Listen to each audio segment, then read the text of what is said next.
Bonjour à toutes et à tous. Bienvenue sur Double Focale, notre podcast ciné. Installez-vous confortablement, mettez vos écouteurs et rejoignez-nous pour des analyses de films passionnés et décontractés. Alerte spoiler, nos avis sont ceux d'amateurs et n'engagent que nous. Mais nous espérons que vous passerez un excellent moment en notre compagnie. Que ce soit dans votre salon, dans votre voiture, à vos fourneaux ou dans le métro. Belle écoute et action. Salut. Salut à toutes et à tous. Alors, on a vu Wake Up Dead Man. L'histoire commence avec Monsignor Jefferson Wicks, joué par Josh Brolin, un prêtre influent et controversé, trouvé mort dans l'église dans des circonstances mystérieuses, juste avant un service important. Le célèbre détective Benoît Blanc, joué par Daniel Craig toujours, revient pour une nouvelle enquête policière, cette fois dans une petite communauté gravitant autour d'une paroisse catholique, dans l'État de New York. Où du coup le personnage le plus suspect serait le prêtre intérimaire, on va dire. Son adjoint. Son adjoint, Prêtre interprété par Josh O'Connor, qu'on voit de plus en plus, qui est un peu l'étoile montante, on va dire, du cinéma hollywoodien, dernièrement. Et donc voilà, c'est la troisième aventure de Benoît Blanc, une franchise maintenant initiée avec À couteau tiré par Ryan Johnson, qui est un film qui avait beaucoup marqué les spectateurs, qui avait cartonné, et qui était un whodunit, donc Who Do It, donc qui a fait ça, qui est un genre de film Film un à peu énigme. Cluedo, quoi. C'est Ouais. Hercule Poirot, Columbo, etc. quoi. C'est inspiré des... Des trucs comme ça. Oui. des trucs comme ça. C'est inspiré carrément d'Agatha Christie. Oui, voilà. Mais du coup, là où les films, en tout cas dernièrement, des aventures d'Hercule Poirot comme Mort sur le Nil, Meurtre de l'Orient Express et Mystère à Venise, je crois, sont considérés un peu comme des enquêtes sympathiques, mais c'est beaucoup plus classique, plus académique. Il n'y avait pas ce côté, ça sentait un peu le formol, si tu veux. C'est un peu, voilà, oui, bon, on a compris. J'ai pas vu les derniers Après, films. ils sont sympathiques, hein, je dis pas, hein, mais on va dire qu'avec À couteau tiré, c'était un peu le nouveau whodunit, un peu plus moderne, un peu plus... Peut-être un petit peu plus complexe parce que à un moment donné, il y a tout qui s'en mêle. Ouais, mais je veux dire, tu sais, dans les différents acteurs, enfin toute la dynamique, la mise en scène, tout ça, c'était un peu une manière de redonner ses lettres de noblesse un peu au Au whodunit. style. Et ensuite, il y a eu Glass Onion, qui est sorti directement sur Netflix, parce que Netflix a acheté du coup en fait les droits à Ryan Johnson, en échange que lui les écrit et les réalise. Et du coup, c'est devenu une franchise Netflix, donc plus des films de cinéma. Donc ça, on va pouvoir en parler par rapport à la mise en scène éventuellement. Et Glass Onion, j'ai pas des grands souvenirs. Non, j'avais pas trouve trop ça fait- sympathique, mais bon, il faudrait le revoir en fait. C'était pas du tout les mêmes ambiances. D'ailleurs, les trois sont dans des ambiances différentes, Ah oui, là, puisque le premier, c'était dans une maison, c'était vraiment c'était un huis un clos. château, un peu manoir Vraiment un huis clos. de famille, où c'était Cluedo par excellence. C'est ça, à la campagne. Mhm. Le deuxième, c'était un Cluedo, mais sur une île paradisiaque. C'était l'île d'un mania type Elon Musk. Enfin, c'était très ensoleillé, il y avait même trop de lumière. Enfin, bon, après, moi j'aime bien l'idée quand même que à chaque fois, si tu changes vraiment l'environnement et les ambiances, c'est quand même mieux. Et là, le troisième, il y a un peu plus de personnages parce que là, c'est un Cluedo géant dans une ville, dans une petite ville. Oui, dans une petite ville. Surtout l'église et ses entourages, quoi. Oui, mais par rapport au précédent où on était quand même dans des milieux un petit peu plus clos, là, malgré tout, il circule ça et là entre les maisons, au sein de la ville. Et c'est un peu plus gothique dans l'ambiance. Et même dans les personnages, c'est un petit peu différent. Mais peut-être qu'on commence déjà dans le vif du sujet, je sais pas. Est-ce qu'on se lance tout de suite ? Allez, on se lance tout de suite. Tu veux pas quand même qu'on parle peut-être du casting avant ? Oui, Josh O'Connor qui au final est peut-être le personnage principal finalement de l'œuvre, plus encore que Benoît Blanc, qui arrive quand même au bout de, je sais pas, une demi-heure de film, ou peut-être plus. Ouais, peut-être une petite demi-heure. On prévient qu'on va spoiler pour pouvoir bien en parler, donc sinon ça serait trop en surface. Et Josh O'Connor, vraiment très, très convaincant, parce qu'il est très attachant, et donc c'était vraiment une belle révélation. Même si je l'avais déjà vu dans Challengers, qu'il faudra que je te montre. Josh Brolin, bon, qui est toujours, toujours impeccable. C'est vrai qu'on l'a vu récemment dans Running Man, qui joue vraiment un personnage détestable, en couleur, détestable. Mais... Donc Monsignor Wicks, qui est celui qui va se faire tuer dans le film. Glenn Close, qui est toujours une grande actrice. Mila Kunis, qui est un peu en retrait. Ah, moi j'ai bien aimé. Oui, j'ai bien aimé son gendarme, policière, shérif, sympathique, mais bon, on la voit pas beaucoup. Après, Jeremy Renner. Super dedans. Il a un petit rôle. En fait, il y a tellement d'acteurs et de personnages que tous n'ont pas des De toute rôles façon, incroyables. maintenant, Hein. c'est un peu les films Mais récréation. Je pense que les acteurs se précipitent pour avoir un rôle dans la franchise à couteau tiré parce que ça leur permet de jouer un personnage un peu fantasque, type justement comme dans le Cluedo, quoi, genre le général Moutarde dans la oui, mais là, bibliothèque, tu tu vois. vois, Mais Jérémy Renner, il joue parfaitement le oui, oui, rôle de le médecin l'alcoolique. alcoolique qui s'est fait Et c'est larguer. même marqué sur son visage. Mhm. Et dépressif, etc. Et il est super bien dedans, quoi. Kerry Washington qui est quand même pas mal en retrait aussi, je trouve. Andrew Scott aussi au final. Et Il n'y a pas la place pour ouais, autant de personnages. Au peut-être que final, c'est Josh Brolin, Josh O'Connor et Glenn Close qui sont mais juste incroyables dedans et qui ont vraiment des rôles de composition. Et Kelly Après, Spaeny qui depuis Romulus, Alien Romulus, Priscilla et Civil War oui, aussi commence une à se étoile faire montante. Ouais. une bonne petite carrière. Et Daryl McCormack Il a un rôle sympa. qui est vraiment très attachant et qu'on voit pas assez souvent. C'est un acteur qui a vraiment une gueule de cinéma. Et Jeffrey Wright qui a un petit rôle qui envoie au début le personnage de Josh O'Connor dans l'église du personnage de Josh Brolin. Et donc tous les personnages enfin tous les acteurs qu'on vient de citer jouent des personnages qui sont dans une petite communauté catholique. C'est les ouailles du coup du prêtre. Wicks, sauf Josh O'Connor qui joue le rôle du père Jude City, si j'ai bien, ou TC, je sais jamais l'ordre des deux. Qui remet en question. Voilà, qui est un peu le prêtre concurrent, c'est pratique, on va rival, dire. et qui a été envoyé là pour un petit peu dépoussiérer cette paroisse qui n'arrive pas à se faire de nouveaux adeptes, voilà, ouais. Alors qu'il y aurait tout à fait la place pour le faire, et on comprend petit à petit pourquoi. Mais du coup, on va rentrer dans le vif du sujet, vu qu'on spoil. Du coup, comment tu as aimé le dénouement, le suspense, comment le récit a été articulé de manière à ce qu'on soit un peu baldingué, on est malmené. va pour... Alors moi, je me sens toujours malmenée avec la franchise à couteau tiré parce que je trouve que le début était génial. La manière dont l'intrigue commence... c'est super. Le dénouement à la fin est aussi très intéressant, mais le problème en fait dans ce film, en tout cas moi, c'est un peu une facette de la franchise que j'aime pas trop, c'est que ça fait vraiment un gros gloubi-boulga d'énigmes où à la fin, moi je suis perdue quoi. Mais et en même temps, tout devient clair. Mais tout devient limpide et clair et tout est résolu. Donc voilà, c'est un style. Le film est très bien dans ce style, mais c'est vrai que je préfère peut-être les styles de films policiers un petit peu plus classiques.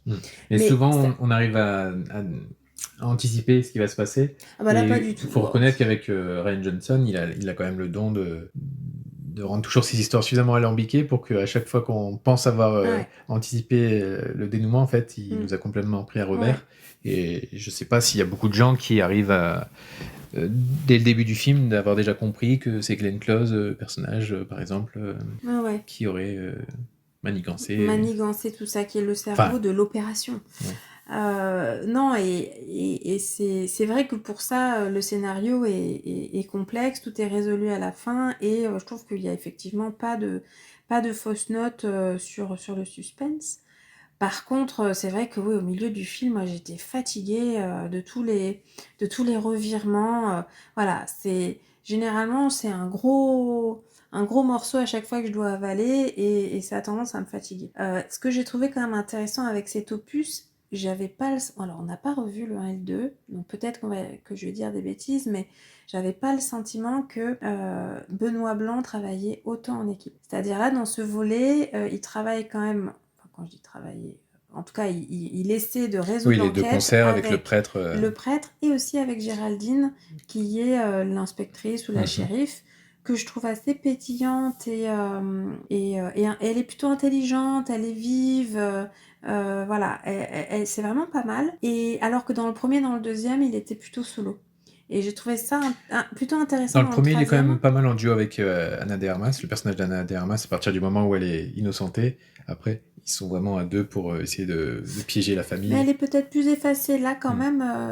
Dans le 3, tu sens que le prêtre et Géraldine aident quand même à faire bien avancer l'enquête. Ouais. En tout cas, moi, j'ai bien aimé ça et je me demande si ça va pas aussi entraîner une orientation différente pour les suivants. Est-ce qu'il va peut-être travailler en équipe? Je sais pas. En tout cas, moi, ça m'a donné des idées pour l'évolution de Benoît Blanc par la suite. Donc, il est toujours fidèle à lui-même. Ah là, Benoît Blanc, de toute là, façon. Daniel Craig, là, on sent qu'il se fait plaisir, il est en roue libre. Ah ouais, carrément. Il Avec ses cabotine à cheveux mort, mais bon, après, longs. c'est ça qui est Ouais, marrant. Mais ouais. comparé au premier, où il était quand même un peu plus sur la retenue. Après, il n'avait pas fini la franchise James Bond, donc peut-être qu'il était encore un peu, entre guillemets, bloqué parce qu'il pouvait pas trop casser son image de gentleman parfait. Là, maintenant, il en a plus rien à faire et ça se voit déjà. Ça fait plusieurs rôles. Déjà dans le Queer de Luca Guadagnino, cette année, il était déjà à contre-emploi total. Et là, on sent que Daniel Craig se fait plaisir. Et donc, franchement, même si cabotine, vaut mieux voir un acteur qui se fait plaisir donc voilà, il y a un souci du détail. C'est pas forcément le style que j'aime le plus, mais c'est très bien fait et malgré tout, j'ai passé un bon moment. Ne serait-ce aussi que en plus du scénario qui est quand même très travaillé, les acteurs sont juste extraordinaires. De toute façon, pour avoir des films comme ça, Glenn Close, il faut Josh Brolin sont faut des comédiens suffisamment solides pour porter le film, quoi. Et toi alors? Moi, je sois tout ce que tu as dit. Non, moi j'étais plusieurs fois perdu, donc ça a bien marché sur moi. J'étais régulièrement pas comme avec surpris, Zootopie. Oui, voilà, contrairement à Zootopie, où c'était cousu de fil blanc, mais bon, c'était sympa. Esthétiquement, ou en termes de mise en scène, c'était plutôt agréable. Il y avait des plans très dynamiques dans sa caméra par moment, avec des travelling très rapides, etc. Des fois des plans un peu expérimentaux en contre-plongée. J'étais surpris de voir ça justement sur Netflix, parce que c'est souvent très aseptisé ou très comme formaté, on va dire. Je crois dans la forêt, à des moments où il fuit, il y avait vraiment des belles lumières, etc. Le personnage de Josh O'Connor. Ah ouais, de toute façon, on parlera après du jeu avec la lumière que j'ai trouvé très beau aussi. Mais non, mais disons que pour un film Netflix, oui, il était quand même plus, je trouve, plus cinéma qu'à l'accoutumée, quoi. Genre, je veux dire, c'était quand même... voilà, Rian Johnson, il s'est quand même filmé. Même si son Star Wars 8 a fait énormément couler d'encre et sans doute un des plus détestés par tous les fans de Star Wars. Et moi, je n'ai pas spécialement d'avis, je m'en fous tellement maintenant de la Star Wars avec la dernière trilogie qui a un peu tué un peu, je trouve, tout l'engouement. Star Wars 8, c'était par exemple super bien réalisé, il y avait des images iconiques de fou et tu sens que quand même Rian Johnson, il s'est filmé et donc finalement dans la couteau tiré, il se fait plaisir. Il s'est filmé, il sait écrire parce que c'est lui qui écrit le scénario et le scénario est quand même oui, quand bon, même après, bien. Il aime bien faire comme des scénarios de petits malins, à faire toujours des trucs très complexes pour bien nous mener en bateau. Il a toujours voulu faire ça, aller un peu à contre-emploi pour déjouer les attentes. Donc ça lui va bien, quoi, de faire des films comme ça. Il l'avait fait du coup par le passé Looper, qui était très sympa aussi. Ouais, Looper, c'était un super film, j'avais adoré. Qui avait un bon concept. Si vous aimez la science-fiction... avec des paradoxes temporels et Joseph Gordon-Levitt. Joseph Gordon-Levitt, qui est vraiment super. Paul Dano. Il n'y a pas Emily Blunt aussi dedans? Emily Blunt aussi, ouais. Ah oui, c'est vrai qu'il y avait tellement d'influence dans celui-là, il y avait... Génial. Bon, on ferme la parenthèse, mais... Oui, mais c'est pour dire que Rian Johnson, c'est un peu le gars qui est souvent contacté aussi pour faire des choses où s'il faut mettre un petit grain de folie, on va le contacter. Par exemple, Breaking Bad, il avait fait un épisode entier sur une mouche qui était bloquée dans le laboratoire avec Walter White. Parce que du coup, c'était pour un bottle épisode, c'est les épisodes qui coûtent un peu moins cher, parce qu'on fait des économies pour des épisodes après. Et donc, c'est un épisode en huis clos où il y a quasiment que la mouche et Walter White dedans. Et il arrive à te tenir pendant 1 heure d'épisode, juste dans sa mise en scène et dans son écriture. Et donc, du coup, voilà, c'est pour dire que c'est un gars, en tout cas, qui aime bien s'amuser et déjouer les plans et essayer de bricoler des choses pour divertir de manière efficace, quoi. Alors, quelles sont les thématiques du film que tu retiens? Je te laisse commencer. Je laisse commencer. Alors moi, j'en ai plein qui me viennent en tête. Déjà, la première thématique, c'est le rapport à la foi et à la rationalité. C'est-à-dire qu'on a quand même deux mondes qui sont très différents, qui se confrontent dans le film. C'est d'un côté la communauté catholique très pieuse, avec notamment... Jude qui est prêtre et Benoît Blanc qui est complètement dans la rationalité. et n'est pas croyant, refuse, voilà, ne croit pas en la foi, ne croit pas en la religion. Et ce que j'ai trouvé assez intéressant dans le film, tu me diras si tu l'as ressenti pareil, mais j'ai pas eu l'impression qu'il y avait de prosélytisme, c'est-à-dire que voilà, chacun avait sa croyance, ou sa non-croyance justement, enfin soit sa croyance dans la foi, soit sa croyance dans la rationalité. Chacun exposait pourquoi il avait cette croyance-là, mais il n'y avait pas de prosélytisme ou de l'envie d'un camp qui prend le pas sur un autre. Et donc je trouvais ça assez astucieux, assez sympathique finalement, même en ancrant le récit dans une communauté catholique. Il n'y avait ni la volonté de la malmener, ni la volonté d'en faire venir le spectateur vers une croyance particulière. Enfin, je sais pas ce que toi t'en as retenu, mais je trouvais ça assez intéressant. Et surtout, à l'intérieur de cette communauté, il y a ceux qui ont une foi qui est pure, et puis il y a tous les autres personnages qui ont un rapport à la foi qui est très différent. Il y en a qui sont dans la foi parce qu'ils sont dans le déni, parce qu'ils espèrent être sauvés, parce qu'ils essaient d'avoir aussi du pouvoir. Et donc, j'ai trouvé ça très malin de pouvoir avoir ces différentes palettes de rapports à la fois qui sont très, très réels et très justes. Donc évidemment avec Jude qui a un rapport à la foi qui est très sain puisque la foi l'a sauvé suite à voilà, sa vie antérieure qui était dramatique. Donc j'ai trouvé ça assez intéressant sur la thématique de la foi. Ouais, non, je suis d'accord avec toi. Après, il y a plein d'autres thématiques que j'ai trouvées intéressantes également dans le film. C'était sur la question du patriarcat, je veux aussi dire le mot, puisqu'on a quand même des figures paternelles, la figure du grand-père, la figure du prêtre Wicks, qui est donc le grand-père, qui est le petit-fils du fondateur de la communauté, qui domine et qui abusent même de leur entourage et de leurs proches. Et du coup, il y a certains rôles féminins qui en pâtissent, notamment Grace, la mère de Monseigneur Wicks, qui est traitée tout le long du film de folle, alors qu'au final, elle a été aussi un petit peu malmenée par son père, par sa famille, et elle en devient folle. Hein. Et aussi le rôle de Kerry Washington, dont on oblige à élever un enfant qui n'est pas de sa famille, sans vraiment lui dire pourquoi, qui se sent finalement forcée à devenir avocate et à rester dans la même ville que son père, par loyauté envers son père, et qui à la fin arrive à s'en libérer. Et je trouve que ces thématiques-là, elles sont intéressantes parce que ça montre que la famille, ça protège pas toujours. Ça peut être un lieu de violence, ça peut être un lieu de soumission, de maltraitance. Et donc c'est montré aussi avec une certaine subtilité. Il y a la question du rapport aux apparences sociales. Tout le monde veut faire bonne figure. On va pas trop montrer qu'on est alcoolique, on va pas trop montrer qu'on est un ancien auteur à succès qui ne vend plus rien. Enfin, voilà, il y a aussi ce rapport aux apparences sociales qui est intéressant, et le fait que cette petite communauté, elle entretient du mal-être, du déni, plutôt que de s'élever. Voilà, le rapport au pouvoir et à l'argent, de l'abus pour de l'argent, enfin, toutes ces thématiques-là, elles sont vraiment bien abordées dans le film à travers les différents personnages. En tout cas, je trouvais que le film était très dense dans la psychologie des personnages. On a plein de personnages différents. Ça montre, donc, comme je l'ai dit, la problématique de la soumission, de la peur, du déni, du patriarcat, du libre arbitre. Enfin, voilà. Donc, c'est un film qui est loin d'être un film policier classique. Ça met en lumière vraiment pas mal de dysfonctionnement au sein d'une communauté et du coup au sein de la société de manière plus large. Donc c'est pour ça que j'aime bien ce film, même si, comme je l'ai dit tout à l'heure, les Why Do Not films ne sont pas forcément... Why Do Not,